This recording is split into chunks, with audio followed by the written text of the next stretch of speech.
who birthed Kenya Vision 2030. Before President Kibaki decided we need a national vision to guide everything, everything was helter-skelter. Every administration would come in, every political formation would come in, and they had different priorities. So for 5 years, the government is going this way. Then the government changes. Then for another 5 years, the government is going that way. Then the government changes a sustained national plan, which is immune to political changes in government. And that is critical. And that is a design which we have developed together with your teams here, and I'm sure it's going to work. Kenya Vision 2030 is in its tail end. We are only 5.5 years left in it. So I am in a curious position myself personally of being an, what do you call it, an undertaker and also a midwife. Undertaking the end of Kenya Vision 2030 and midwifing the birth of Kenya Vision 2063, which is also our centennial vision from 1963 to 2063. So Kenya and Somalia, we are like this, like this, like this, like this. Now let me talk for 1 minute about Somalia. And I want to call this a testament to resilience. Excellency, if I was asked personally, or if I was told that circumstances in life have changed and I must move to a country called Tierra del Fuego, which is somewhere at the bottom of South America. But I'm allowed to take only one person in this whole world to go with there and try and figure out a new life. I want to assure you, Excellency, that I will look for a Somali. I will not go to Tierra del Fuego alone, or with my friend Tommy in London, or with my friend Samakula in Uganda, or with my friend Mamadou in Senegal. No, those guys don't know how to survive and be resilient. The person who knows how to be survive and resilient anywhere in this world is a Somali. And I want to assure you people that this word called Somali is a word which is respected because of what Somalis have done globally and what we see. In fact, one could say maybe Somalia's official, an official motto should be fall 7 times and rise 8. It's also a Japanese profile. Somalia has been to places nobody thought it could come back from. When I was reading for my master's degree in England in the 90s, one of my case studies as a failed state was the state of Somalia. And I would argue with my lecturers and say, excuse me, but they're still there. Excuse me, but it's not really a failed state because there's government, there's electricity, there's water, there's billing, there's things going on. You can even make a call to Somalia. How is it a failed state? So Somalia has refused to die. And we respect that. And we recognize it. So very, very briefly, on natural wealth and strategic location, Somalia, I think, is just waiting to become the Riviera of the world. 3,300 kilometers of coastline. I wish I had a way to buy a plot somewhere myself, if it was possible. Somalia, where it is right now, at the intersection of Africa, Middle East, and Asia, makes it a very, very potentially strategic and important country. And all these are benefits which need to be harnessed. Now, lessons from Kenya and words of caution. Kenya has walked a hard road in trying to achieve Kenya Vision 2030. We have 3 pillars. We have the social pillar, we have the political social pillar, economic pillar, and then we have enablers under it. There are 6 pillars in this house. This is a tough week for us in Kenya. One of the pillars is not very strong, the political one. It's like this. But the house is still there. And that's the beauty of having many pillars in a house. Because if one corner is shaking, if it was built well, the other side will hold it up until things improve. So the 6 pillars of this centennial vision are a wonderful idea, first of all. Now, I want to just mention something. Visions are as good as the leadership. Visions will survive with strong institutions, because institutions are what help a country to survive bad governance. And bad governance happens when it is least expected. It's either a change of government, a change of policies, or something of the self. So it is very, very important and critical for us to make sure that Somalia anchors the vision in strong institutions. And also, I want to mention that Kenya Vision 2030, as designed, was designed to be 70% private sector, and only 30% government. We have not done very well, I will confess, in Kenya, because we have not been able to engage the private sector effectively. We are still trying to unlock that. The advantage Somalia has is that this vision can be achieved in half the time. Let me repeat that. This vision you've seen here of underground trains and things, Hargeisa, all over the place, it is achievable in half the time. And I'll tell you why. Only Somalis can do it. Only Somalis can do it. And I'm not just talking here to make sound bites and be popular. If you go to Nairobi today, Nairobi, capital city of Kenya, there's a small city in Nairobi called Isli. Anybody know Isli? Please raise your hands. Munajua. Isli is the example, is the real small example that this vision is achievable.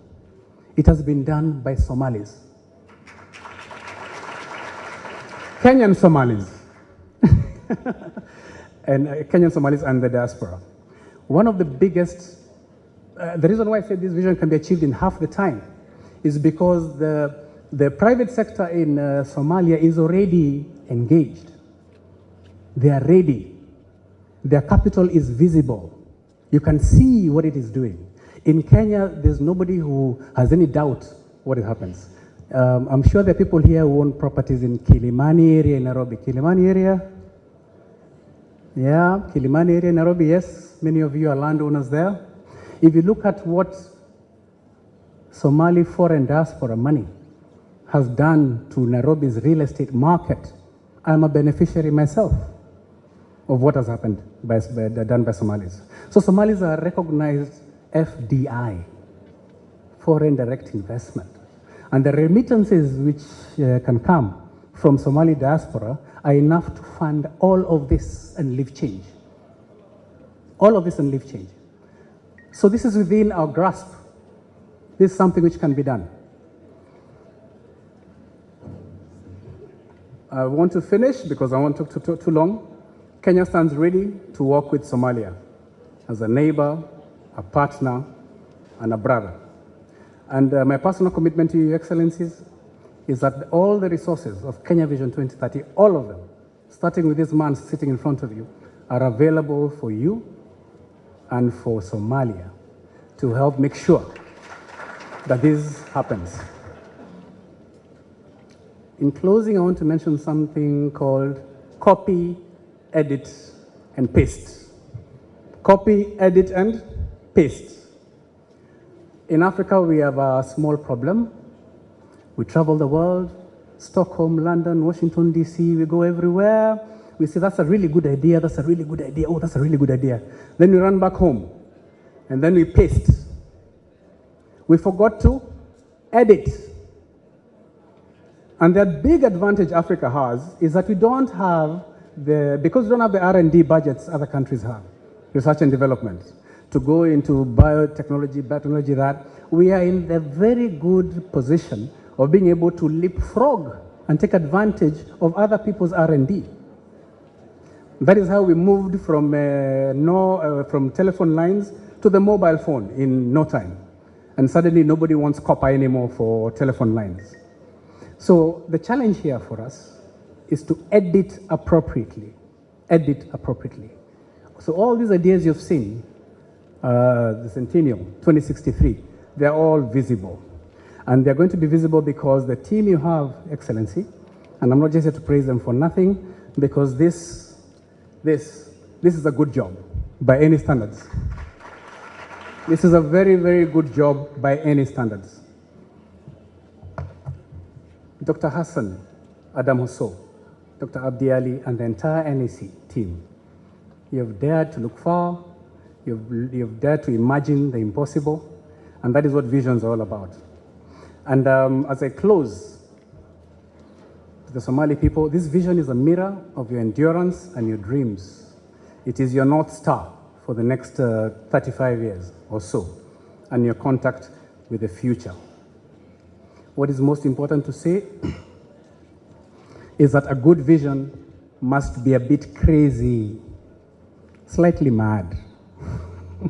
Because if you set a vision to get to this ceiling here, within 3 minutes, I think we can put together tables and figure out how to get to the ceiling. A vision needs to be way out there. We need to see high-speed trains in your mind. We need to see all these things. We need to see fiber optic.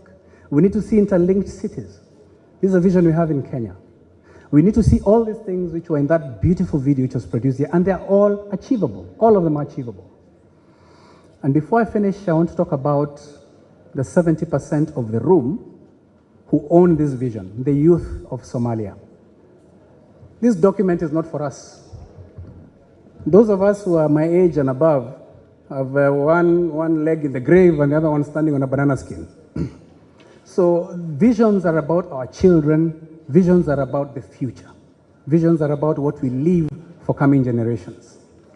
And I'm happy to say that in Africa generally, I think the average age across Africa today is in the low 20s, average age. So the world doesn't belong to us anymore. People with no hair like me used to have a lot of hair a long time ago. The world doesn't belong to us anymore. It is our responsibility, a special responsibility, to hand over to the youth who are the owners of the vision and who will be running in the future. My 5 minutes obviously isn't up. So as I finish, I want to say that we are here to support you, Somalia.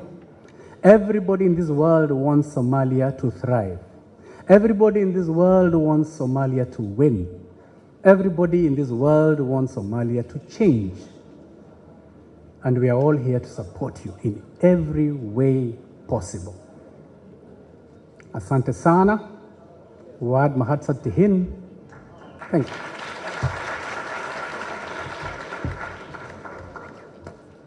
Asante. Thank you, Mr. Mwige, for those insightful and inspiring remarks. Your experience with Kenya Vision 2030 offers valuable perspective as we embark on our own national journey toward 2060. May I please request the upcoming speakers to shorten the speech time where possible.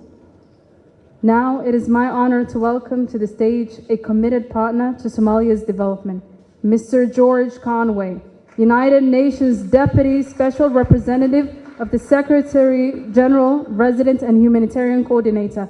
Please join me in welcoming Mr. George Conway.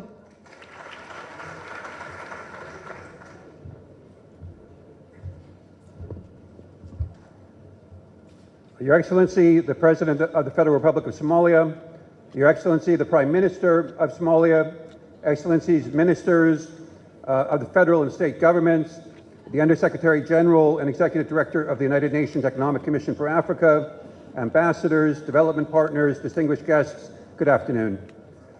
On behalf of the UN family in Somalia, I really am pleased to join you today at the launch of Somalia's Centennial Vision 2060, a bold and inspiring blueprint for the future of the country.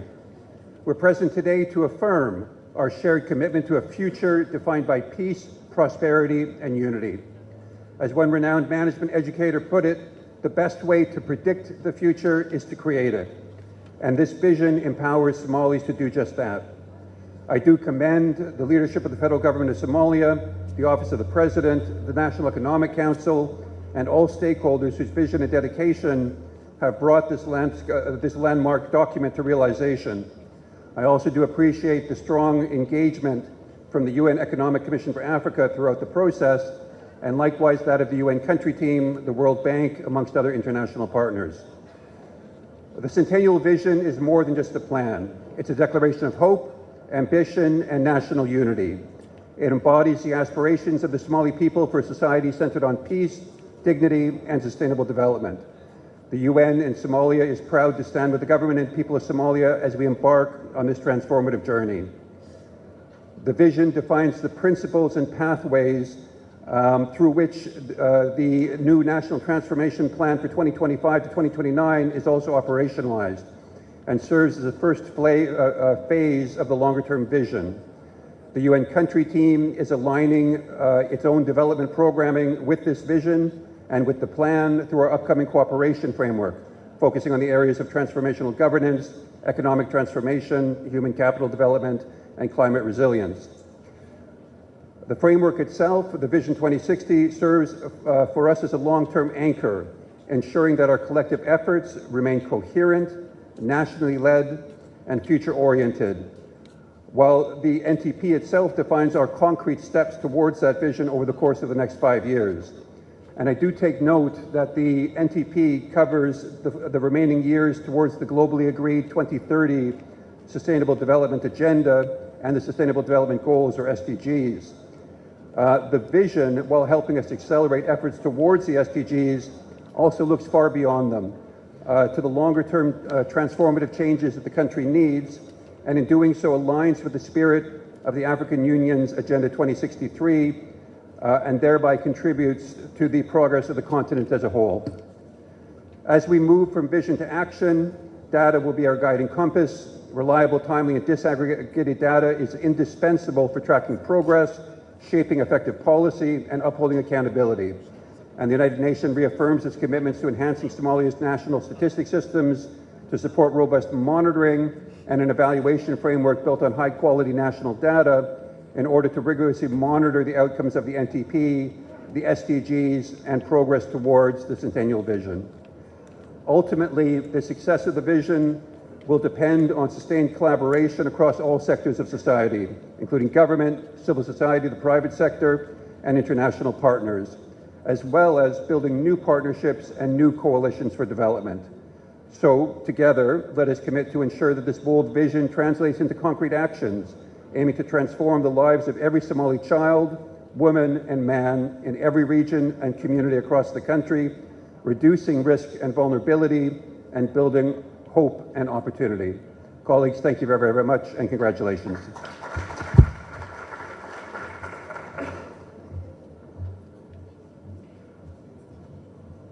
Thank you, Mr. Conway, for your continued support and your commitment to Somalia's progress.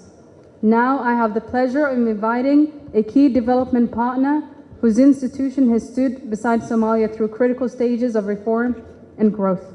Please welcome Dr. T. Miao Fan, World Bank Country Director for Somalia, Kenya, Rwanda, and Uganda, to deliver his remarks.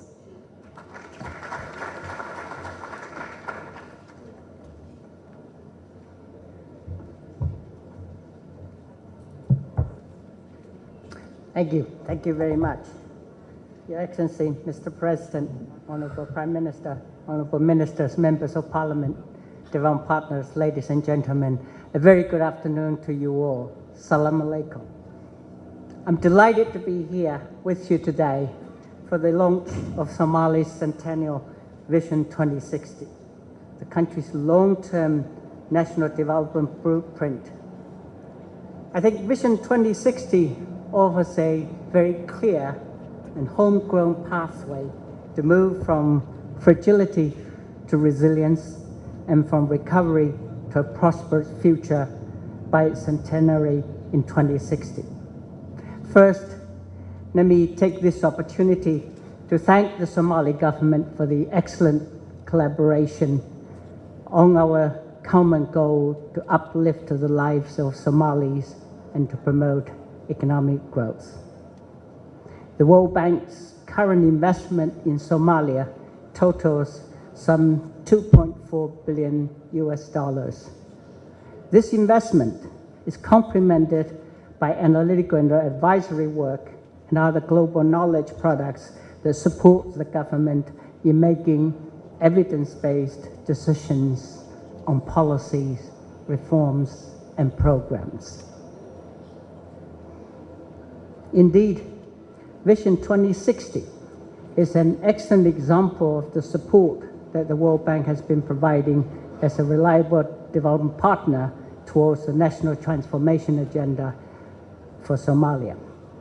Launched in September 2020, the Somalia Integrated Statistics and Economic Planning Capacity Building Project has been a key tool in the preparation of the Centennial Vision 2060 since the process was launched in January 2023. And that support has included funding for stakeholder consultations and validation workshops, along with technical feedback and peer reviews to refine Vision 2060's key elements. The World Bank has also contributed to the development of the Vision 2060 at various stages by sharing knowledge and experience from other countries. Your Excellency, ladies and gentlemen, the World Bank will continue to support Vision 2060 during its implementation through both investment and knowledge services, helping advance the country's ambitious reform and development agenda. Somalia aspires to become a middle-income country by 2060. To join the ranks of upper middle-income countries, Somalia will need at least double its current economic growth rate and sustain it over the next 35 years or so. The experiences of countries such as Rwanda on this continent and Cambodia, China, and Vietnam in East Asia show that long-term growth acceleration is possible when anchored in three core policy pillars. First, peace and political stability. Second, increased investment. And third, strong macroeconomic management. All of these anchored in a supportive environment for private sector-led development. Obviously, while each country's context is unique and different, I believe these foundational elements will be essential for Somalia's economic transformation going forward. I think what makes Vision 2060 compelling, Your Excellency, is its integration of long-term goals with near-term actions. The National Transformation Plan 2025 to 2029, also supported by the World Bank, is a critical first step in operationalizing this agenda, laying the groundwork for stronger institutions, better public services, and inclusive economic growth. It sends a quite powerful signal that Somalia is moving from aspiration to execution. And for development partners like us at the World Bank, Vision 2060 provides a stable, strategic platform to align our support with Somalia's own priorities. It invites long-term investment, policy coherence, and coordinated engagement across sectors. As a global development institution and Somalia's long-term development partner, Your Excellency, we stand ready to walk this path together with humility, solidarity, and a shared commitment to Somalia's prosperous future. In closing, now that the ambitions clearly set out, realizing it will require sustained commitment and collective effort. I would like to reaffirm the World Bank's unwavering commitment to our partnership with Somalia to support the successful implementation of Vision 2060 for the benefit of all Somalis. Your Excellency, ladies and gentlemen, when there is a will with water is never far away. Thank you.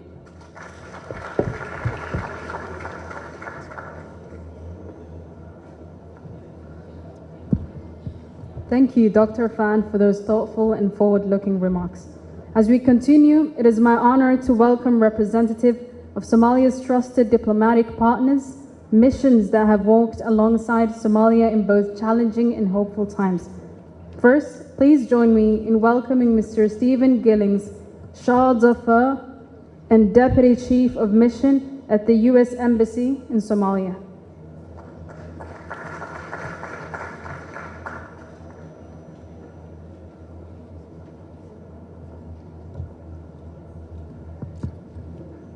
Thank you, Mr. President.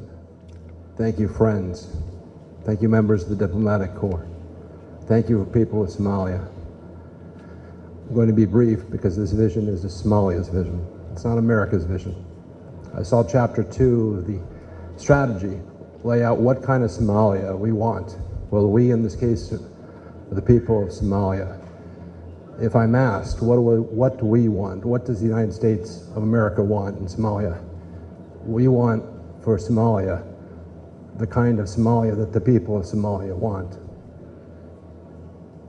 This vision of peace and prosperity, it's universally shared by us and all of our partners around the world, including the government of Somalia. A proud Somalia in which all people of Somalia feel patriotic and a part of their community and feel included. That's what we want for you. We are so happy for you as you begin this step in building this blueprint and making it a reality. Because we want someone to trade with. We want someone to uphold international security and international norms with us. We want a partner. We want a friend. And that's why we're here, and that's why we'll remain in Somalia. Thank you all.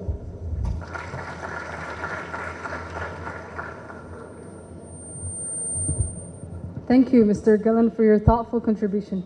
Now I'm honored to welcome to the stage His Excellency Alper Aktaş, Ambassador of the Republic of Turkey to Somalia, a steadfast friend and partner in Somalia's development journey.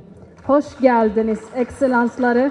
Bugün aramızda olmanızdan büyük memnuniyet duyuyoruz. Please join me in welcoming Mr. Ambassador Aktaş. Sana konuşmanın sonunda Somalice yanıt vereceğim. Tamam, bekle. Selamünaleyküm ve rahmetullahi ve berekatuhu. Your Excellency Mr. President, Your Excellency Mr. Prime Minister, distinguished ministers, dear parliamentarians, esteemed members of the Diplomatic Corps, distinguished guests, dear brothers and sisters. When I came to the podium, I made a promise. I told her that I'm going to conclude my remarks in Somali, inshallah, okay? So please bear with me. It's a great honor and a privilege to be part of this historical event today. Today is about hope, ambition, and shared objectives. So I would like to start by extending my gratitude to the organizers of this event and also the prime mover of the 2060 vision of Somalia, His Excellency Mr. President Hassan Sheikh Mahmud. Our brotherhood with Somalia is long-standing and constantly being reaffirmed at every milestone Somalia achieves in its path for prosperity and development. Somalia has achieved impressive progress in a very short span of time, thanks to the sacrifices and hard work of its people. Still, we have a long way to go, but I am more than confident that dreams will come true. The targets of 2060 vision will be reached, and Somalia will be a more secure, stable, and prosperous country in 2060, and will be an inspiration for many countries in the region. 2 weeks ago, our Oruç-Reis three-dimensional seismic research vessel has completed its almost a year-long mission. Once again, Turkey showed that she talks the talk, but also walks the walk. The data collected by Oruç-Reis will allow us to drill for the best possible location, and soon enough, inshallah, Somalia will become an energy exporting country for the first time in its history. The determination and the support of His Excellency Mr. President Hassan Sheikh Mahmud was crucial for the success of this very complex enterprise. Mr. President has personally visited the ship twice, even when the weather conditions were not suitable. I would like to thank him once again for his assistance, especially during disinformation campaigns conducted by those who doesn't want to see Somalia succeed. Turkey is in also close cooperation with Somalia in many future projects that are aligned with the Centennial Vision 2060. Turkish Airlines was the first international carrier to resume its flights to Mogadishu, encouraging other companies to join in. Also, Ziraat Bank became the first international bank that opened a branch in Somalia and has been contributing to the Somali financial system. Inshallah, with the first step taken by Turkey, as it happened with Turkish Airlines and also Ziraat Bank, other international companies will be interested in carrying out hydrocarbon research activities and many more investments in Somalia. The Centennial Vision 2060 of the National Economic Council is once again emphasizing Somalia's resiliency and reaffirming its will to build and prosper. We are proud to support the will and vision of our Somali brothers and sisters, not as observers, but as committed partners. What began in 2011 with humanitarian solidarity has evolved into a strategic partnership rooted in mutual respect and long-term cooperation. Turkey has built in Mogadishu the biggest and the most sophisticated hospital of the region. Comprehensive training programs for Somali medical students and health workers are conducted by renowned Turkish doctors. We remain committed to our principle of African solutions for African problems. It is very important to address urgent needs, but without a vision and principle of self-sustainability, we are doomed to failure. Turkey is actively considering and taking all of its steps in Somalia in this context. Our Turkson military training base is strengthening Somalia National Army's capacity against terrorism. Our Marif Foundation schools are contributing to the education of Somali youth. Our Red Crescent Foundation and TICA are rebuilding schools, supporting communities and addressing urgent needs. Somalia has the longest coastline in Africa, which means huge but untapped potential, unfortunately. Taking this opportunity, I would like to inform you that Turkish fishing vessels will be coming to Somalia very soon. It is just a matter of time. Our cooperation in blue economy will pave the way for more investments and economic development. We are also planning to build a spaceport, which will make Somalia the technological hub of the region. Inshallah. We are actively supporting every infrastructure development project in Somalia, be it airports, seaports, roads and bridges, as interconnectivity is vital for Somalia's development. Turkey's policies are in line with the principles of regional and global integration envisioned in Centennial Vision 2060. We believe that the prosperity of the Horn of Africa and the region relies on Somalia. Many special economic zone projects are also in progress, helping Somalia attract foreign direct investment, and our companies will once again be taking the first step and supporting Somalia in these projects. Turkey has always been on the side of diplomacy and peace. With our mediation efforts and with the support of international partners, and of course, thanks to the leadership of His Excellency Mr. President Hassan Sheikh Mahmoud, we have succeeded in maintaining stability and peace in the region. Ankara Declaration is a testament to bolster and strengthen friendly relations between the countries in the Horn of Africa. As of today, Somalia is once again taking a step towards breaking the shackles of its past. National unity and cohesion cannot be achieved without national representation and a sense of ownership. Democracy is the pillar of development and prosperity. Turkey will once again support Somalia in its path for development, which later translates into its objective of holding elections based on one person, one vote system. I would like to conclude my speech by thanking His Excellency Mr. President Hassan Sheikh Mahmoud for his leadership during challenging times, his dedication for national cohesion and fight against terrorism, his efforts for regional and national peace, and finally for his vision of future for Somalia. And please bear with me, here comes the Somali part. To quote the late Afwan Muhammad Nusharo, Bia Sabadatka, Loga, Oharbaha, Balentennu, Vashako, Matsani. Thank you very much, ladies and gentlemen.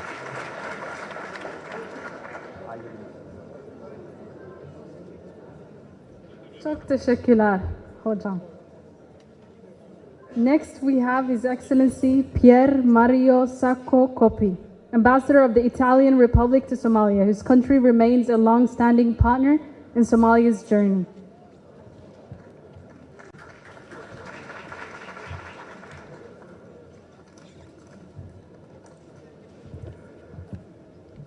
Mr. President, His Excellency, Your Excellency Prime Minister, other minister, distinguished minister of government, representative of federal and local authorities, colleagues of the diplomatic corps, ladies and gentlemen.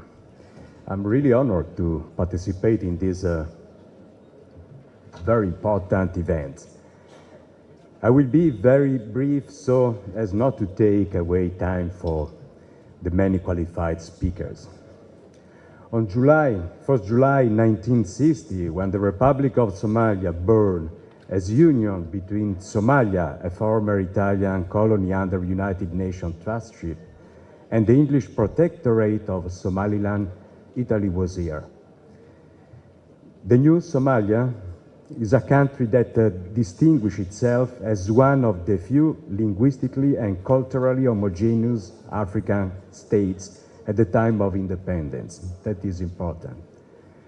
Today, this event celebrates the vision of what Somalia could be a century after independence, a country that we all hope will be prosperous, peaceful, and proud, as was mentioned, where our children and grandchildren can live a serene life as it was at the time of independence.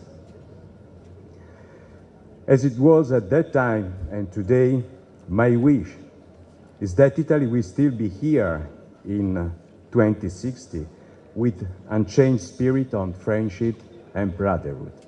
All the best. Thank you.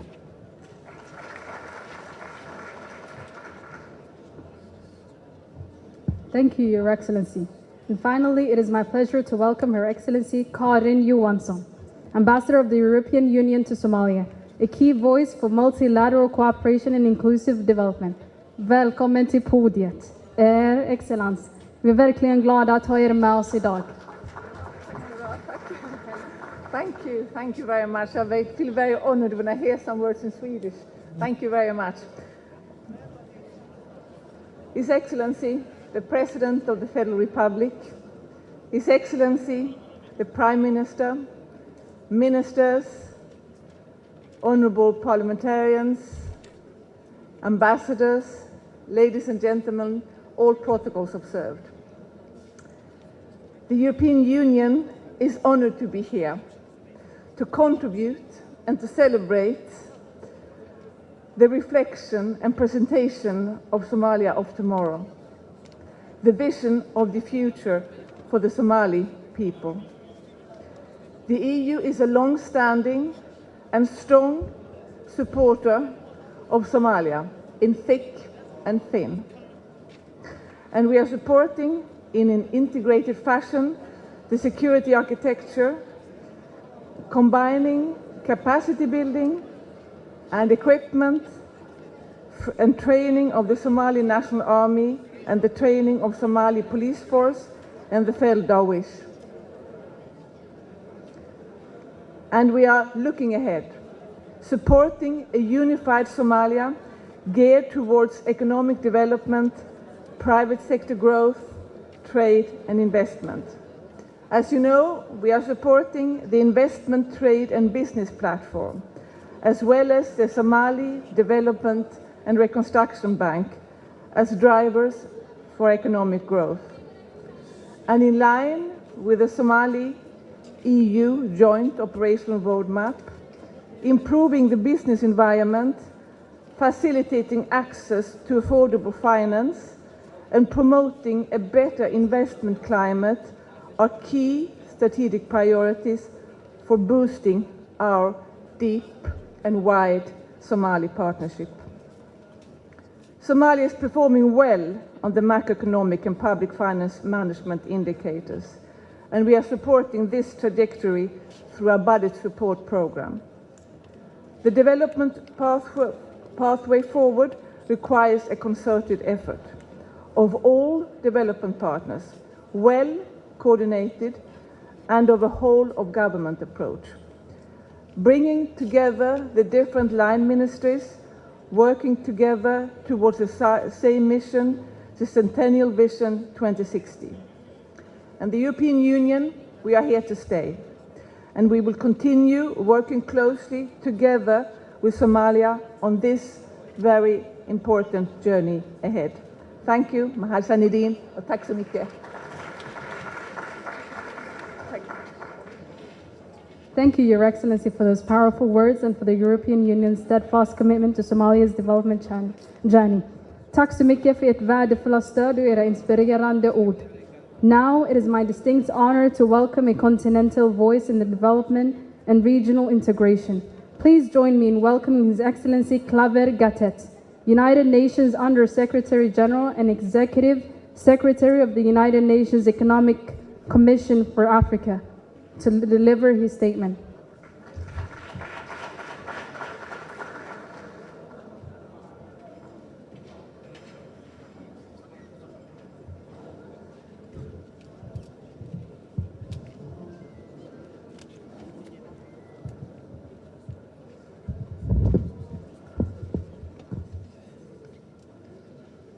Your Excellency, Dr. Hassan Sheikh Mohammed, President of the Federal Republic of Somalia, Your Excellency Hamza Abdi Bare, Prime Minister of the Federal Republic of Somalia, distinguished ministers, ambassadors, development partners and friends of Somalia, esteemed guests, UN colleagues in Somalia led by George Conway, ladies and gentlemen.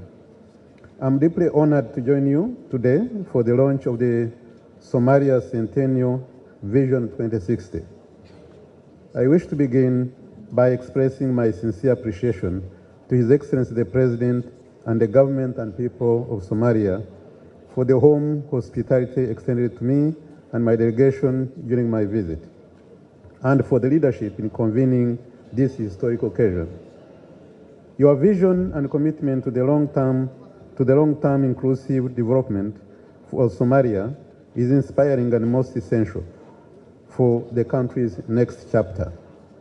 Your Excellency, we are convening today against the backdrop of the deeply uncertain world marked by climate volatility, geopolitical conflict, and economic instability.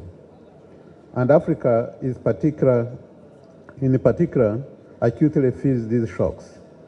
But what do nations do when faced with adversity? Some wait, others forge ahead. And today, Somalia has chosen the latter approach. Through the Centennial Vision 2060, the country is reclaiming its voice, rewriting its story, and reinventing its future with collective resolve. Excellencies, distinguished ladies and gentlemen, the Centennial Vision 2060 is a clear declaration that Somalia will no longer be bound by the weight of its past, but is committed to carving a future defined by its own ambition. In this vein, I wish to reflect briefly on another African renewal story, the story of my country, Rwanda. In 1994, Rwanda faced one of the darkest chapters in our continent's history. There was a genocide against the Tutsi that claimed the lives of more than 1 million people. Most of the socio-economic infrastructure were destroyed. The economy declined by half, with inflation at more than 60% and poverty at 78%. Even before the genocide, infrastructure was rudimentary, access to quality education and health was limited, and economic productivity was stifled by a huge informal sector and aid dependency.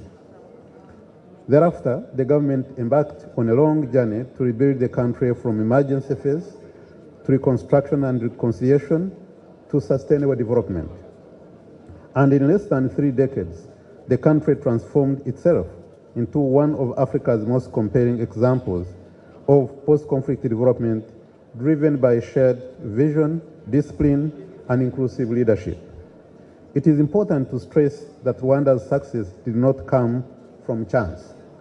It was the product of a long-term strategic planning, institutional reform, and unshakable commitment to people-centered development. Somalia too possesses that same potential. So why not Somalia, and why not now? What is important is the will of the people. Rwanda's Vision 2020, launched in the year 2000, provided a strategic framework built on 6 foundational pillars, namely good governance, skilled human capital, a vibrant private sector, world-class infrastructure, productive agriculture, and regional integration. With a clear national vision, inclusive reforms, and determined leadership, Rwanda charted a new course. A key characteristic was the ownership and inclusivity were central. So every Rwandan was called to participate. Implementation hinged on structured 7-year strategic plans backed by annual evaluations and performance contracts known as Imihigo to ensure delivery at every level of government. And as we did this, results followed swiftly. Within a short time, measurable progress had been recorded in governance, health, education, and infrastructure. Rwanda is now implementing its second vision, Vision 2050. Both visions were led by the current President of Rwanda, His Excellency Paul Kagame. Also, there are other African countries that have demonstrated that it is possible to overcome challenges and achieve meaningful development. For example, Cote d'Ivoire rebounded from civil conflict to become one of West Africa's fastest growing economies.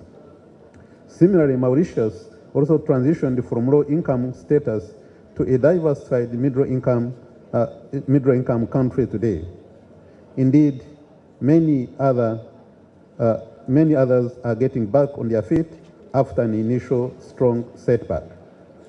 The common thread in these examples is vision matched with discipline in execution, complemented by homegrown solutions. Thankfully, Somalia is not starting from zero. It has immense resources, as mentioned before. So I have no doubt that the country can also carve a similarly ambitious course and succeed. Excellencies, distinguished ladies and gentlemen, the United Nations Economic Commission for Africa is proud to have supported the formulation of Somalia's Centennial Vision 2060 long-term development agenda and its path towards deeper regional and global integration, particularly through the African Continental Free Trade Area strategy and the reinforcement of public-private partnership framework. We are equally honored to have supported Somalia's efforts to build inclusive and robust data ecosystem, including civil registration and vital statistics, which are essential foundations for effective evidence-based policy making. As Somalia embarks on its Centennial Vision 2060, a bold, forward-looking agenda for peace, prosperity, and national pride, we commend the emphasis placed on education and human capital as the engine of long-term transformation.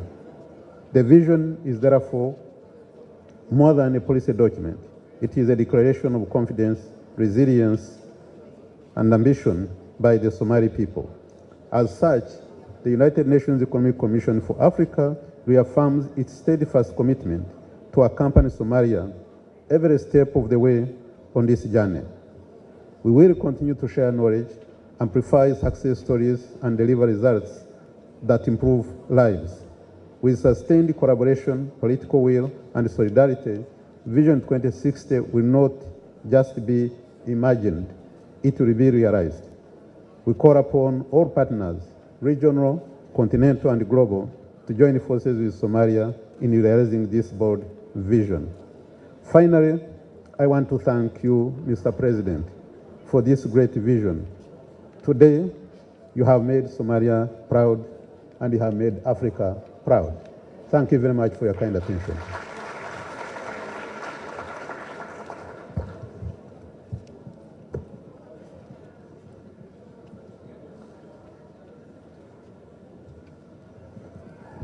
وهجاك ayuu u mahadsan yahay His Excellency Claver Gatete hadalladaas qiimaha leh ee uu halkan ka jeediyay waxaanu ku dhownahay gabagabadii barnaamijka qolyaha ama tiimka qabanqaabadana waxay ugu celceliyeen inaan idinkugu celceliyo halgudhigga halkaas ku qoran ceel biyalihi ma foga hal mar iyo laba mar kale aan u niraahdo si aan ereyga halkan ugala tagno ceel biyalihi ma foga madaxweynaha ugu cod dheer dadka dambe ma maqli kari ceel biyalihi ma foga aad iyo aad ayaad u mahadsantihiin dabcan ceelka dad baa wadaanta u haya dadna biyaha ayay cabaan dalkan madaxweynaha iyo ra-iisul wasaaraha ayaan filayaa inay ceelka wadaantiisa hayaan innagana dadkii la waraabin lahaa oo la shubi lahaa ayaynu nahay waxaan jeclaan lahaa inaan soo dhoweeyo oo aan mimbarka ku soo dhoweeyo ra-iisul wasaaraha xukuumadda jamhuuriyadda federaalk soomaaliya xamse cabdi barre si uu halkan ereygiisa uga soo jeediyo sidoo kale ra-iisul wasaaraha waxaan ka codsanayaa in uu madaxweynaha microfoonka ku wareejiyo soo dhow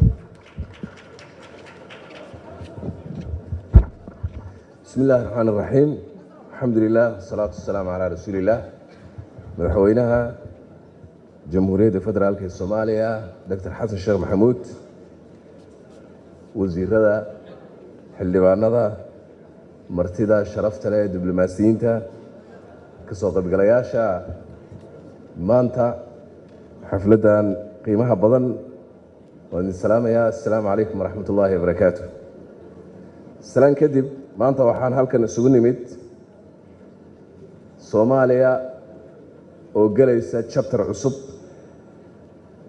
chapterkaas oo ah mid aan muddo ku soo taamaynay waa aragtida madaxweynaha ee sida ay u ekaanayso Soomaaliya 100 sano marka laga joogo xorriyaddeedii Soomaaliya oo degan Soomaaliya oo nabad ah Soomaaliya oo mid ah Soomaaliya oo barwaaqo ah aragtidu waxay ka kooban tahay intaas marka physical loo fiiriyana waxa cabiraysay sawirkii halkan ka muuqday oo qofkii aynan iimaankiisa aad ugu xididaysan visionkani laga yaabo inay la fogaato laakiin aan aaminsanahay oon hubo in la gaarayo insha Allah waliba waqti aan rajaynayo inay intaa ka dhowdahay visionkan waa waxa Soomaaliya dadka Soomaaliyeed ay doonayaan wuxuu cabirayaa doonitaanka dadka Soomaaliyeed ayuu cabirayaa wuxuu cabirayaa codka muwaadiniinta Soomaaliyeed oo ay dalka koonihiisa ka koone ay ka soo dhiibteen markii lala tashtay sida odayaasha dhaqanka dhalinyarada haweenka ganacsatada ardayda shaqaalaha dawladda iyo diasporaha ama dadkeena qurba joogta intaba waa aragti ka timid dadkana u timid waa aragti aan inagu leenahay waa aragti Soomaaliyeed aragtidani waxay inoo sheegaysaa ma aha oo kaliya inaynu dalkeena dib u dhisno laakiin waxay ina siinaysaa inaynu si kale u fakarno waxay bedelaysaa اسلوبكي أنا فكريني وحي بدليسا اسلوبكي أنا دقميني وحي بدليسا جدسين وسعني أردن أي بدليسا وإسبدل مركي لصو كوبو إسبدل جان يعرب تني يعربه أو ضمان ضدك الصوماليات أي لي مادان هيئتها الصوماليات أي لي مادان jidkan oo aad arkayseen Soomaalida la soo bandhigay nooc ay og tahay waxaan hubaa inuusan fududayn laakiin haddana waxaan hubaa dadka Soomaaliyeed inay leeyihiin geesinimo iyo dadnimo ay ku dhiiradaan in ay sameeyaan mustaqbalkaas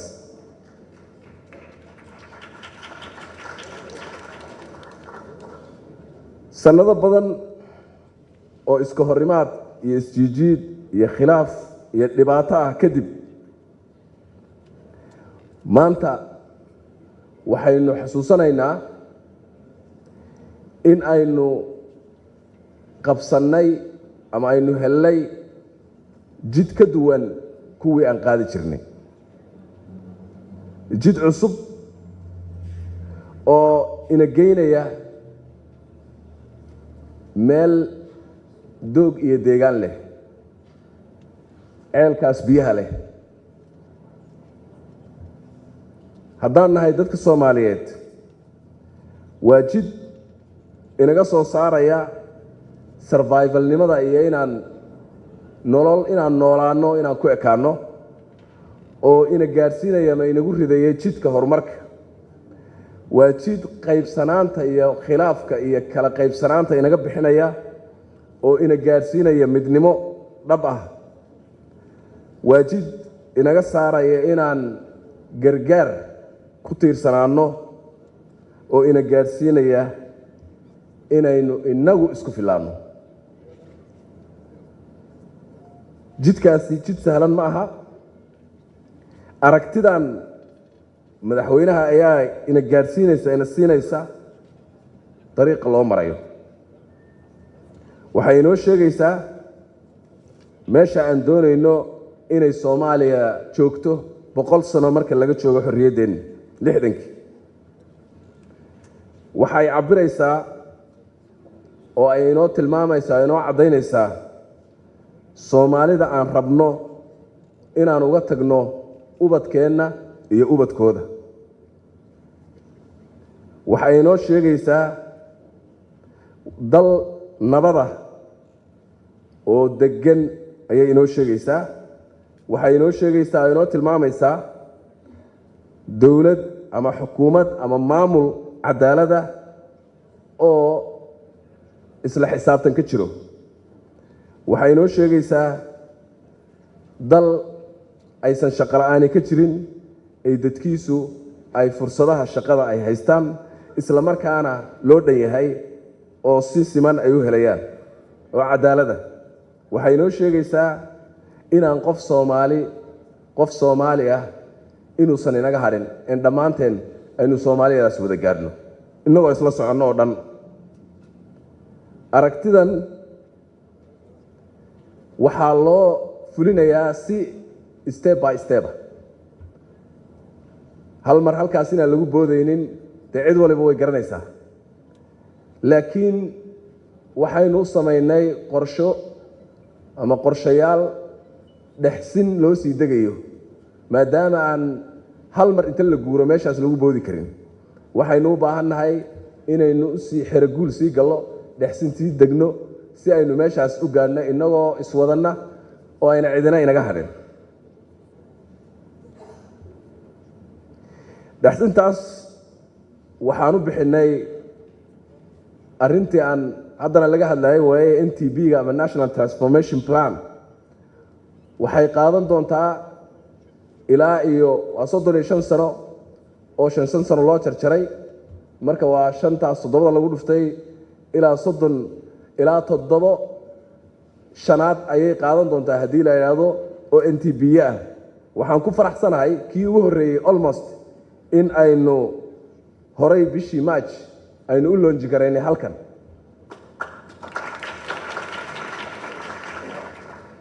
NTP waa meesha ay wax isugu imaamanayaan ama wax shaqadu ka bilaabanayso. waxay tarjumaysaa jidkaas dheer ee hiigsiga dheer ayay u beddelaysaa shaqooyin gaaban oo lagu gaari karo ayay u beddelaysaa. shaqooyinkaas oo inagu hagaya aqoon wanaagsan iyo waxbarasho quality leh iyo health care fiican oo dadkeena u helno, hay-ado xoog leh oo dawladeed oo si wanaagsan loo maamulo, shaqo abuur iyo infrastructure wanaagsan, iyo in aynu helno climate ama deegaan caafimaad qaba oo aan saamayn taban inagu yeelan NTB-ga foundation-kay dhigaysaa aragtidanina gurigii bay dhisaysaa laakiin shuruud baa jirta shuruudaasina waxa waaye waa in la helo wada shaqayn iyo partnership in la helo ma oranayno partnership aan sheegayna ma aha kaliya development partners keena hadda inala joogo kaliya iyagoo mahadsan laakiin waa qof kastoo Soomaaliya inuu ka qayb qaato ama civil servant haw iyo shaqaale dawladeed ama macallin haw ama beeraley haw ama arday haw ama ganacsade haw ama qof initiative leh noqo dhammaan inteenaas oo dhan waxaan qayb ka nahay gaaritaanka visionkaas wanaagsan iyo inaynu fulino hawlaha ay u baahan tahay si lagu gaaro ayaynu u baahannahay ayaannahay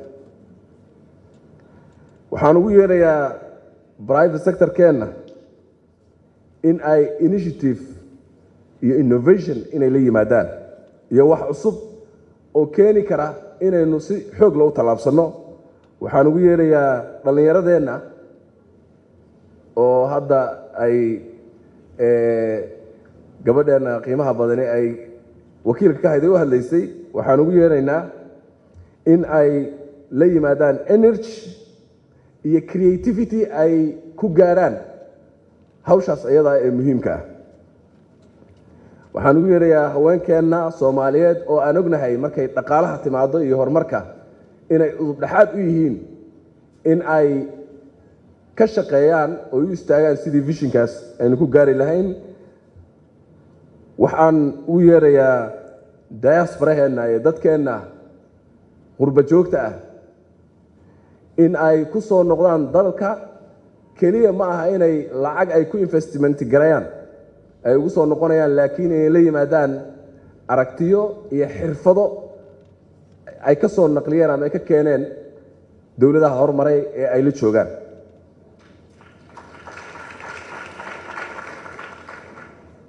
saaxiibadeena caalamiga ah sharafta leh waanu mahad celinaynaa sida ay noo soo garab istaageen sida ay noo garab taagan yihiin aad iyo aad bay ugu mahadsan yihiin dhammaantiin waa mahadsantihiin waxaan san rabaa inaan halkan ka sheego Soomaaliyadii ahayd sheeko dhib badan oo crisis iyo mashaakil laga sheekeeyo Soomaaliyadii ahayd isku dhacyo iyo confusion iyo dhibaato Soomaaliya xilligaas way ka soo baxday waxaan hadda maraynaa Soomaaliya u socoto transformation oo guurtay waxaan idinka codsanaynaa inaad geedigaas iyo safarkaas in aad nagu taageertaan si kalsooni ku jirto si ixtiraam ku jiro iyo si commitment long commitment oo aynu si wada socon doono haddii ilaahay yiraahdo si wada shaqeynayno waxaan rabnaa in aad ku kalsoonaataan ixtiraamtaan nagu taageertaan hay-adaha Soomaaliyeed ee qaran ee dalka ka shaqeeya oo maanta hiigsigooda aad aragtaan meeshuu yahay meesha u socdaana aad aragtaan inaad nala tabantaabisaan rabnaa waxaan rabnaa in hay-adahaas dibadda loo taago waxaan rabnaa in qaraaroodkooda iyo go'aamada ay soo saaraan in la ixtiraamaan rabnaa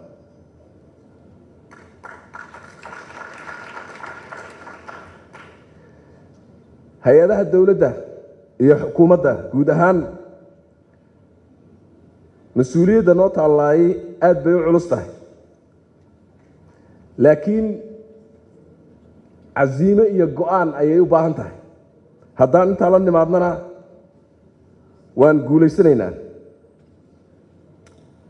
visionkan xafiiska laga hagaayay wuu coordinate gareynayaa ha yeeshee dhammaan wasaaradaha iyo hay-adaha dowladda kala duwan waxaa waajib ku ah inay dhammaan qorshayaashooda oo dhan iyo bajedyadooda oo dhan dhammaan inay la jaanqaadsiiyaan nidaamka NTB-ga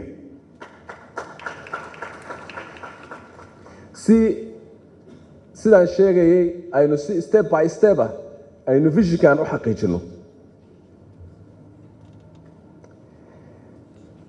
ma jiro wixii hadda ka dambeeya lamana ogolaan doono fragmentation iyo qaybsanaan lama ogolaan doono. waxaa waajib nagu ah in aan u dhaqanno sidii hal tiim, hal dan, hal tiim, hal wadan iyo hal dad inagoo ah. waa inaan aynu una actigaraynaa as a one team, one country and one people. sida aan rabo inaan runtii caddeeyo waxa weeye visionka oo 2060 ma aha doorashada soo socota, ma aha, waa generationska soo socda. way ka duwan tahay taas, siyaasad ma aha. waxa uu saaxiibkeen walaalkeen from Kenya halkan uu ka sheegay challengeska haysta runtii visionada noocan oo kale ah markay dejiyeen. challenge-yada ugu weyn waxaa weeye isbedelada xukuumadaha. siduu sheegay xukuumad baa imaanaysa midig bay noo dhaqaajinaysaa, tu kale imaanaysana bidix bay noo dhaqaajinaysaa. waa siduu sheegayay, waa dhibaato jirta. laakiin waxaan rajaynayaa dadka Soomaaliyeed tani inay tahay dhaxal ay kala dhaxlaan oo xukuumad kastoo timaaday ay ka faa'iideysato aragtidan.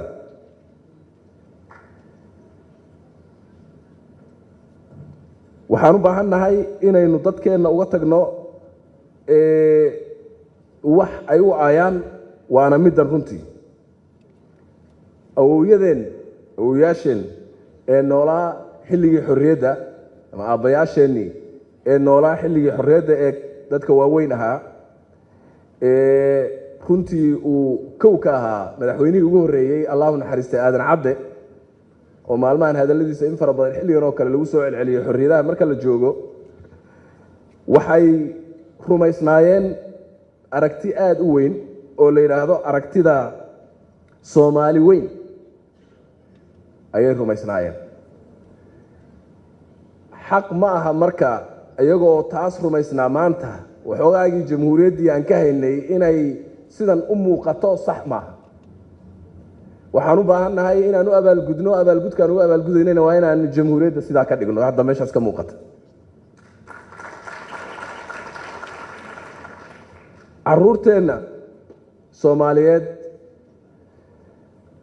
ma mudna inay IDP camps ku dhex jiraan, ay ku jiraan, ay ku noolaadaan. ma mudna inay in ka badan 4 milyan oo waxbarasho gaadhay ay bannaanka ciida ku miisayaan oo inay iskuul iyo waxbarasho aysan helin. ma mudna, nagama mudna. ceeb bay nagu tahay. tani maanta waa tii aan ceebta iskaga dhaqi lahayn.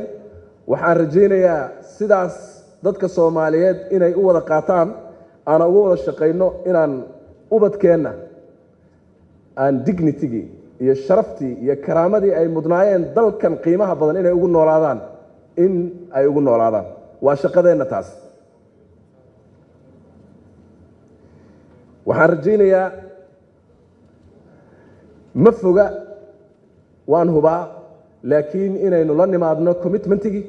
diyaar baan la nahay, waana ka shaqaynaynaa dhammaanteen, xukuumadda iyo ganacsatada iyo qaybaha kala duwan ee bulshada Soomaaliyeed iyo partnerska nala jooga. dhammaanteen waxaynu ka wada shaqayn doonaa visionkaas, innaga oo ka bilaabayna inaan laasimno, ku dhaqanno, ka shaqayno NTB-ga aan dejinnay fulintiisii. taas ayay ka bilaabanaysaa. kadibna mid kale ku xigi doona, kadibna mid kale ku xigi doona. aad iyo aad baad u mahadsantihiin. mudane madaxweyne ku soo dhawow.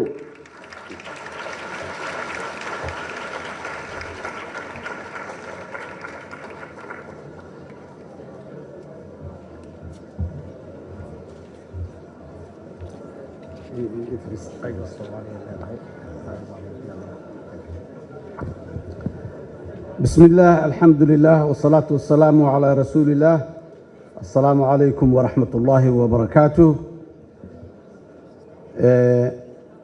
dadka Soomaaliyeed ee sharafta badan madaxda mas'uuliyiinta dhalinyarada iyo guud ahaan ka soo qaybgalayaasha Soomaaliyeed ee maanta halkan isugu yimiday waxaan idin leeyahay markale assalaamu calaykum waraxmatullah salaanka gadaal ugu horeyn waxaan rabaa maanta waa maalin kale oo ka mid ah maalmaha wanaagsan ee aan register gareyno diiwaan gelino taariikhdeena pillars tiirar ka mid ah maanta waa maalin aan soo gaarnay oon ka soo gudubnay meel aan dhihi jirnay waxaan rabnaa inaan sameyno vision 2060 la yiraahdo inaan sameynaan rabnaa oo muxuu yahay iyo definitionkiisa iyo ujeedooyinka wixiisa aan ku mashquulsanayn markii dambe xafiiska economic commissionka economic councilka madaxtooyada jamhuuriyadda federaalk Soomaaliya inuu qaaday oo cilmi baaris iyo faceska aan arkayno dhan uu soo wada marsiiyay soo daadiyay maanta meeshaan keenay intii ka soo qayb qaadatay aad iyo aad ayaan ugu mahad celinayaa si gaar ah waxaan ugu mahad celinayaa bogaadinayaa Dr. Xasan Hoosow iyo tiimka councilkiisa ku jiraan leeyahay dhalinyaro waa mahadsantihiin intaa kadib wixii uu laga dhihi lahaa visionka iyo muhiimadda uu leeyahay iyo meesha uu na gaarsiinayo iyo dhammaan waana loo sheegay waana loo sharaxay waana la tusiyey ayadoo maxaan ku radaa muuqaal ah meesha aan rabno su'aasha ahayday Soomaaliya noocee ah ayaan rabnaa 2060 waxbaana laga tusay waxa la yiri waxa suurtagal ah Soomaaliyada noocaasa 2060 inaan gaaro waa suurtagal waxaan rabaa dadka Soomaaliyeed meel kastoo ay joogaan haddaan dib u noqdo sheekayaan ka hadda ka hor ayaa anagoo tacliinta ka doodayno bulshada rayidka ah oo meel isugu nimiday oo Muqdisho 20 iskuul ka furan aan ku faanayno aan leenahay Muqdisho dhowr iyo 10,000 oo arday ah ayaa suuxi iskuul aada aan leenahay ayaa nin kamida dadkii meesha jooga wuxuu yiri waxaasi wax weyn oo la sheega ma aha oo waa dhibic lagu riday badda wax ay significant leedahay marka waxaan rabaa gabdhaha Soomaaliyeed in ay wax badan dheer yihiin ragga Soomaaliyeed ee gabar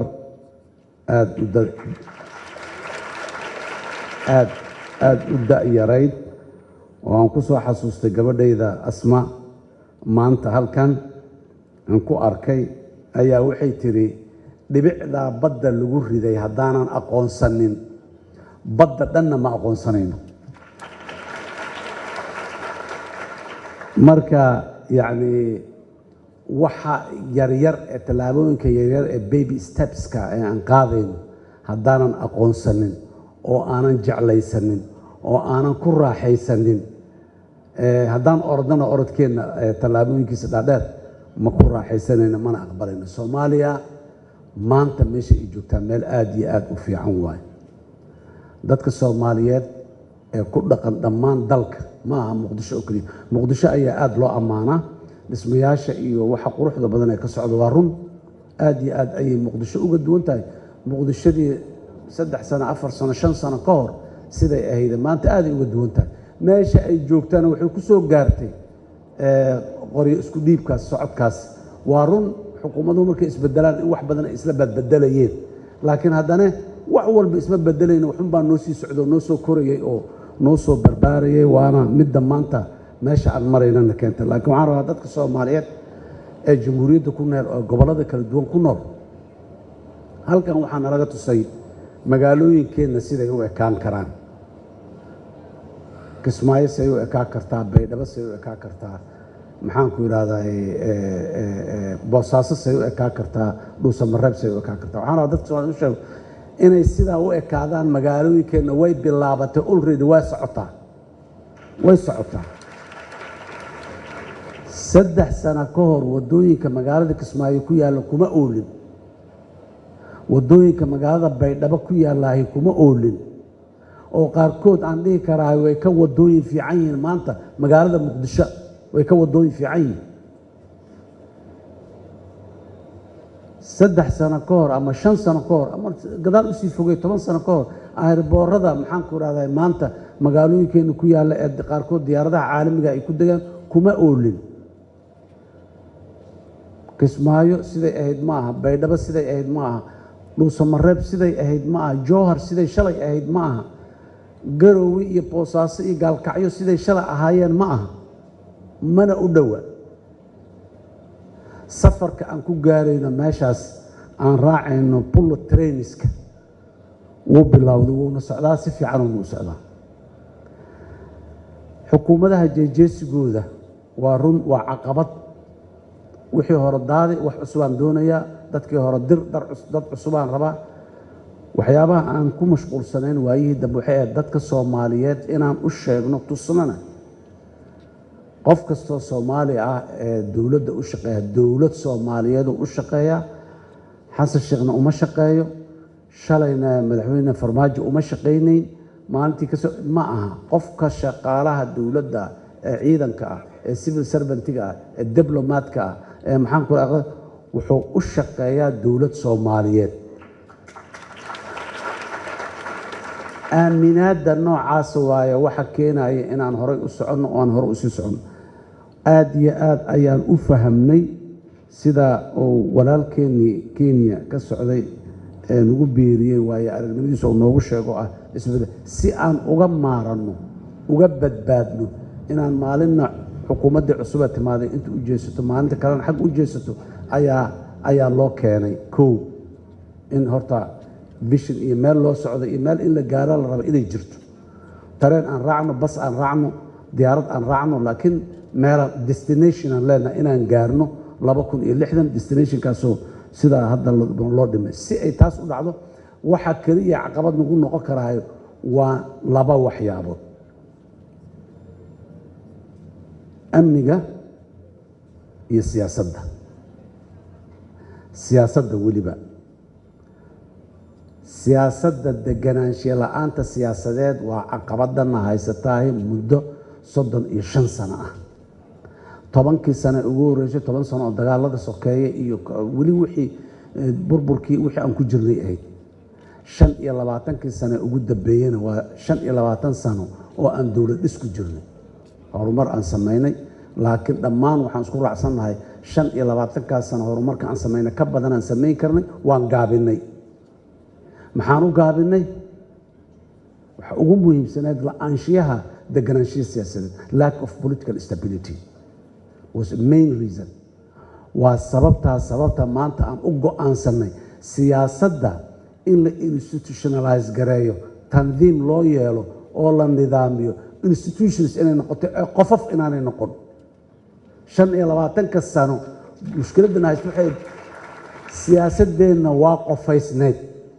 qofay ahayd qofafay ahayd shakhsiyad maanta waxaan soo gaarnay rubac qarni kadib inaan ku fikirno oo aan hiigsano siyaasadeenna inaan ka saarno qofnimada inaan u saarno institutions inay noqoto political parties berri sidaan u dhaqmi doono waxaan yeeli doono lama yaqaano subaxa berri ah sidaan u dhaqmi doono berri subax anoo maxaan ku raadayay xaaskayga iga soo farxisay soo tabantaabtay oo faraxsan haddaan guriga ka soo baxan sibaan u dhaqmayaa anoo caraysan hore ilmaha biilkooda maxaa u keeni waaysa leeyahay oo caraysan haddaan ka soo baxana si kalaan u dhaqmayaa siyaasadda saas ma gasho masiirka ummadda saas ma galo laakiin xisbi siyaasadeed oo xisbi ah oo qawaaniin iyo lawaaix la garanayo ku dhisan waa la yaqaanaa waxa uu taagan yahay ma bedeli karo waa lagula xisaabtamayaa legal entity taagan oo lala xisaabtamayo oo waayo shakhsiya qaanuuniya lala xisaabtamo uu leeyahay wada calasow maxaa lagula xisaabtamayaa shalaan wax ballan qaadayaa berri haddana meeshaan rabaan ka buskicinayaa maalinta kalena muxuu ahay wax kalaan sheegayaa laakiin haykalkaas nidaamsan qof ma aha xisbiga siyaasadeed ama institutionka siyaasadeed ee jiraahi qof ma aha qaanuun uu leeyahay nidaam uu leeyahay barnaamij uu leeyahay siyaasad uu leeyahay dadku u soo bandhiga waa badeecada suuqa siyaasadda uu soo dhigta waay war badeecadaadii waa fiican tahay waa gadanay ima gadanina leeyahay haddii laga gadan waayena maxaa badeecadeedii loo gadan waaya intuu fikru dib u noqdo isu soo sharxaya laakiin maalin walba haddii aan manifesto doorasho meel inta la soo istaagno markaan doorashada ku guulaysanana aan ka gudubno diidno ka dhaqaaqno inkirno duruuftaa keentay caliyaa ii lahayd caashaa ii lahayd xaggay ka dhacday saanay noqotay aan dhahno waxa meesha na joojiye waaye siyaasadda waa muxuu ahaay waxaan u yeelaynaa nidaam la garanayo oo la waxaynayo 35 sano waqti dheer waaye dowladnimada khibradda aan leenahay oo maalintan xurriyadda qaadanay iyo maalintii burburka u yimid 30 sano ahayd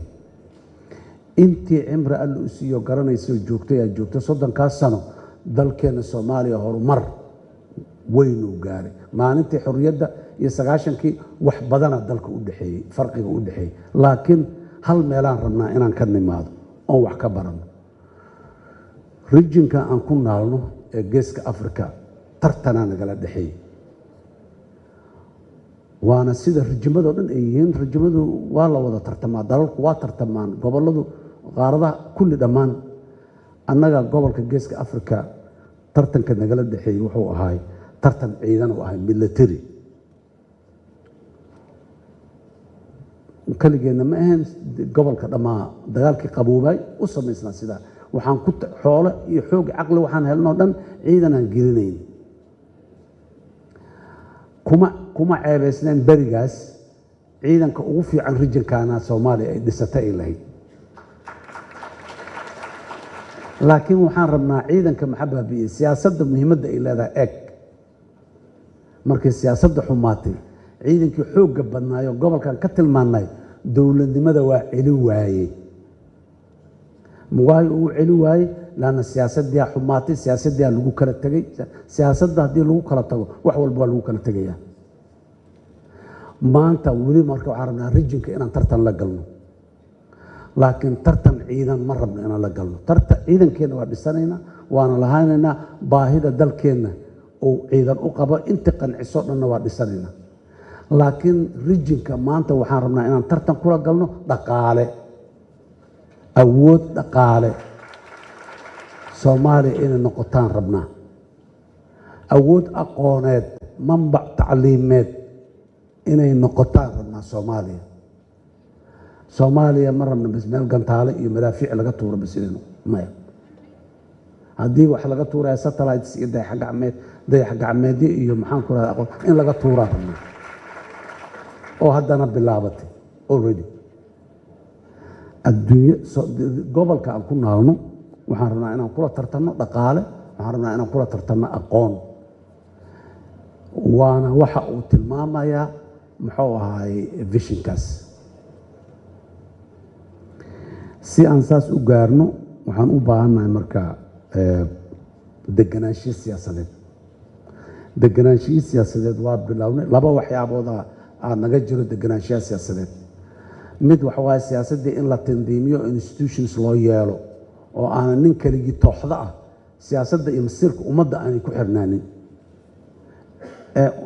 ummaddu ay taqaano meesha ay u socoto haddii kale ummadda waa jahawareerkaanaan ku jiraynaa ma naqaano meesha u socono haddii aanan siyaasadda la nidaaminin oo institutions aan laga dhigin visionka waa ku dhibtoonaynaa saan ku gaarno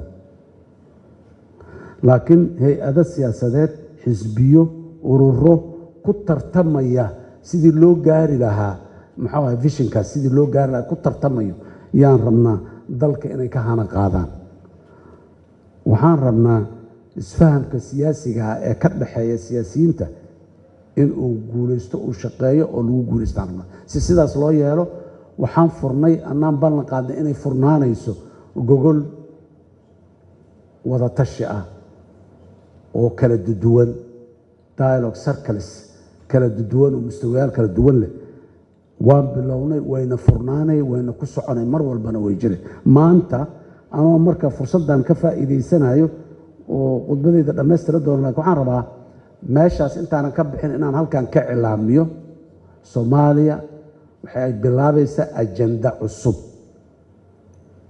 ajandahaasoo la yiraahdo ajandaha nabadda iyo xasiloonaanta siyaasadeed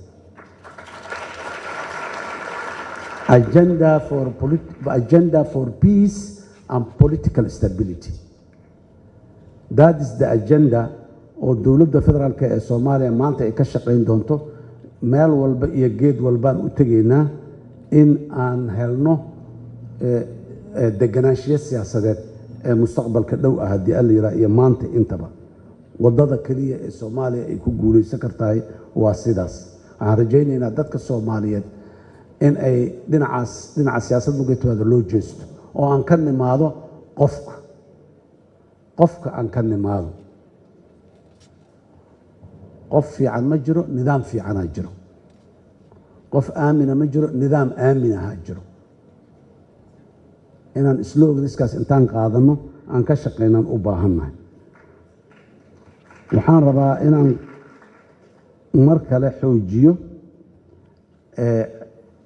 oraahda halhayska halkaa lagu soo qoray ee ah ceel biyo lama foga waa run waana nala tusay aniga waxaan aaminsanahay dhallinyaraduna inay aaminta aan rabaa aan ku waaninaya qof kastoo bini aadan oo sanku neefla ah waxa uu samayn karo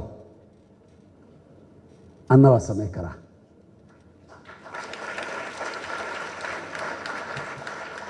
qaaraduu doona ha ku noolaado midabkuu doona ha lahaado luqaduu doona ha ku hadlo laakiin at the end of the day we all are human bini aadanaan nahay Japan ku noolaaw China ku noolaaw America ku noolaaw Soomaaliya ku noolaaw meel kale ku noolaaw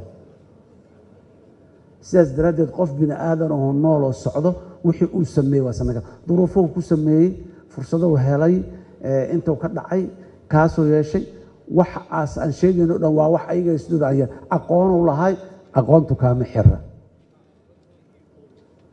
karti iyo firfircoonaan iyo dadaal u lahay kaama xirna commitment iyo ku dhaganaanshiyo daba socosho waxa uu rabo yaqiino u lahay kaama reebana inaad yeelato wax qof bini aadan uu leeyahay qof bini aadan oo kale ka reeban ma jiro laakiin waxay ku xirantay dhammaan meeqa dadaal aad gelisay meeqa juhud dadka Soomaaliyeed meel kastoo ay joogaan waa saas markaan u soo noqdo dhinaca dhaqaalaha dalkaani wuxuu doortay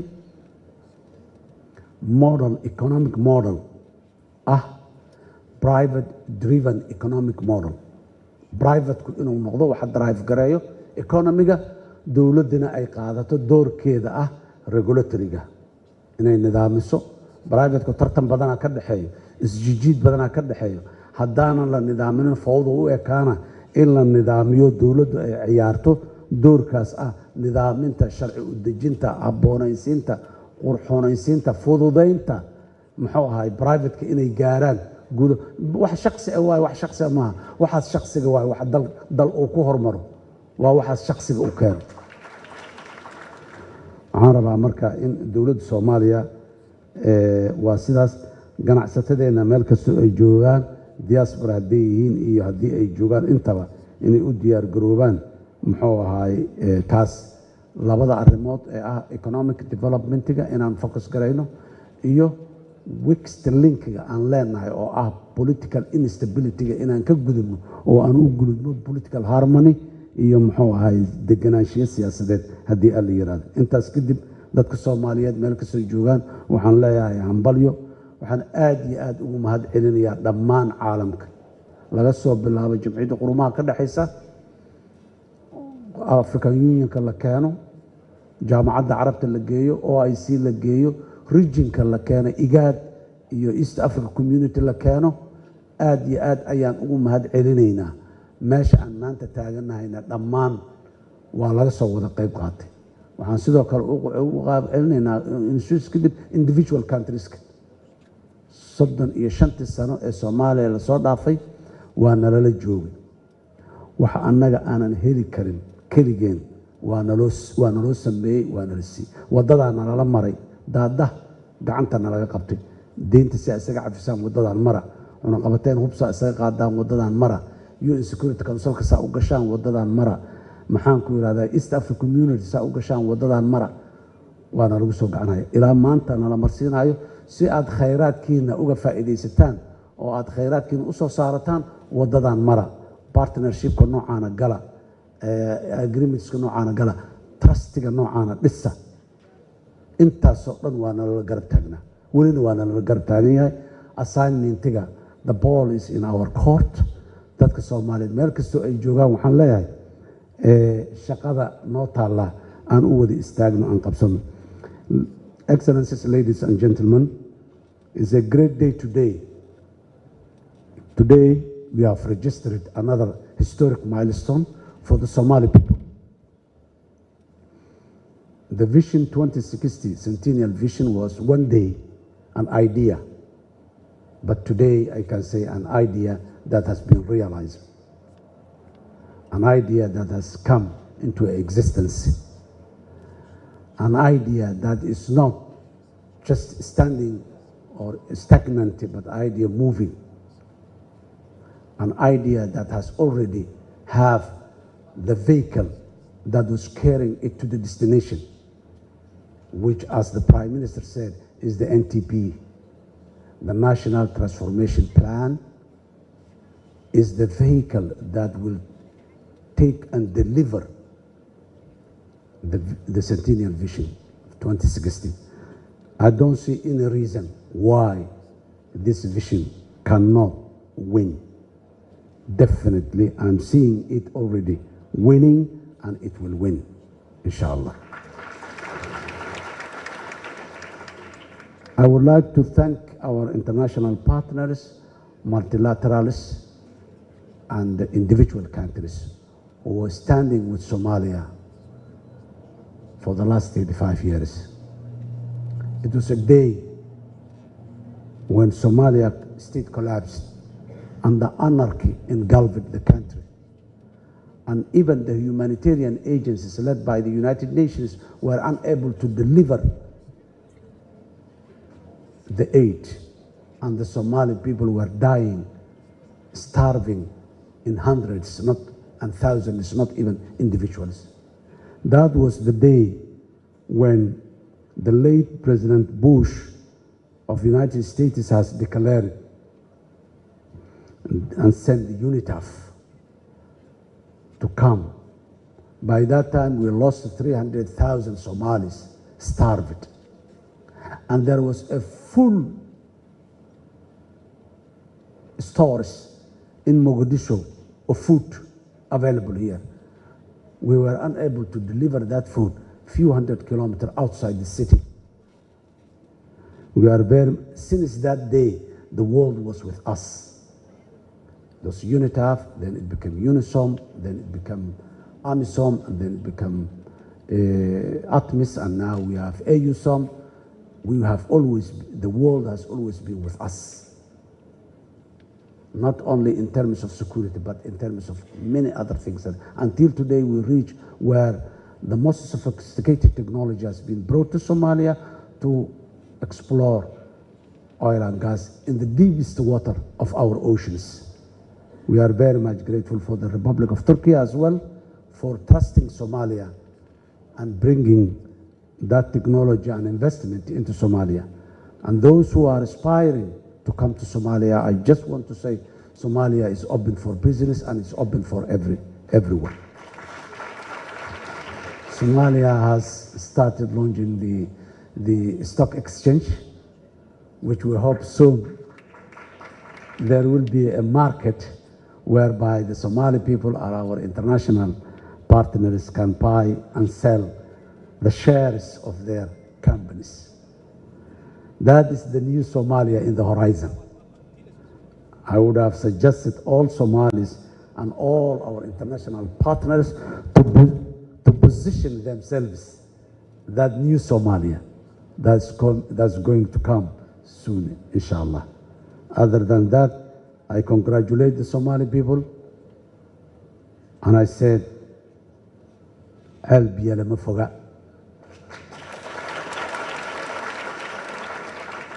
Thank you very much. Thank you.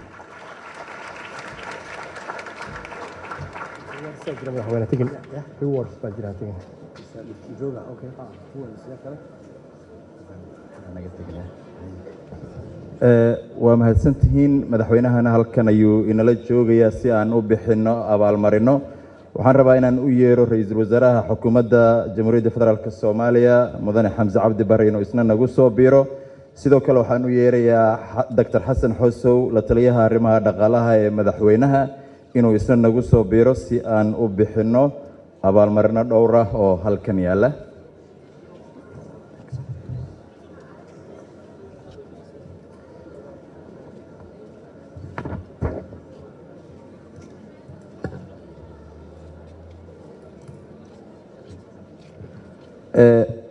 abaalmarinta ugu horeysa waxay aadaysaa Dr. Mustafa Maxamed.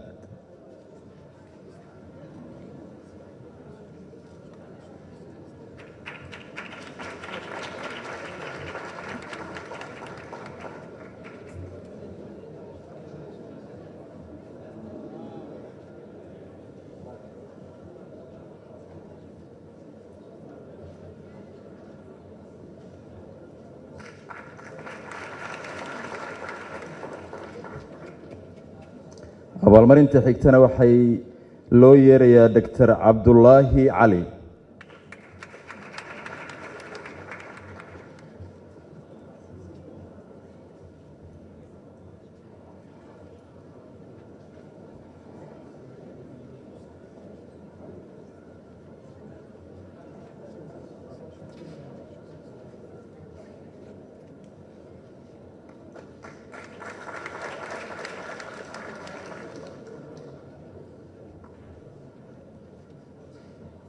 nimco axmed maxamuud sugaal.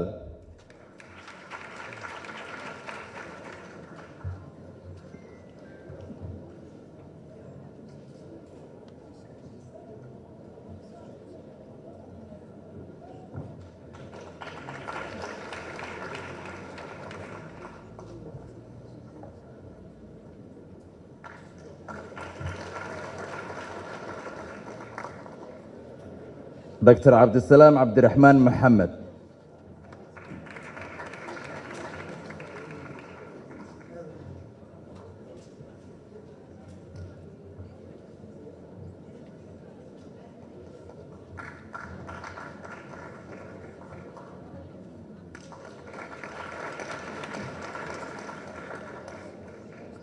محمد عبد الرحمن محمد.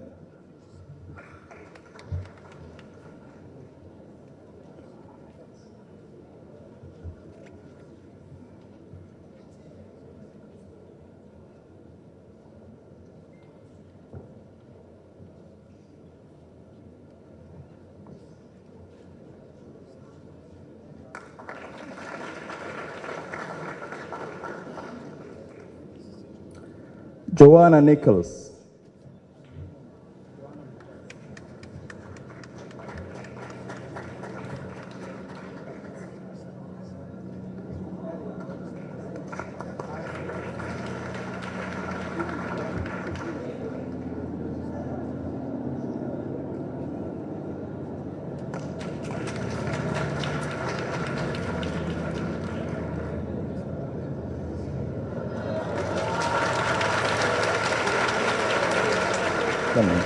Andrew Mold.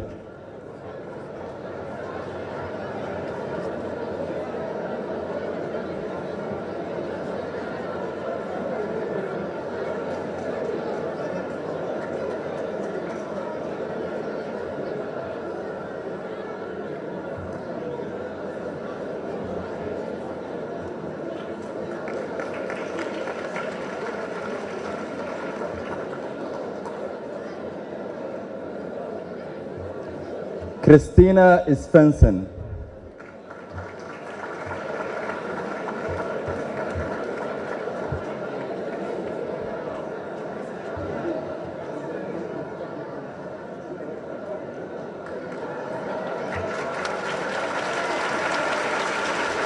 وهجاج أدي أدياد وما أتسنتهين إمكنا وحا إنه حيجي دونا حرق جر كوبان oo aan madaxweynaha ra'iisul wasaaraha iyo xasan xuso halka ugu diri doono waxaan guddiga farsamada ka codsan lahaa inay dib noogu soo celiyaan videogii 2060ka noo saadaalinayay sidoo kale waxaa xigi doona marka xarag jirka kadib sawiro ay madaxda iyo madaxweynaha iyo ra'iisul wasaaraha wada gali doonaan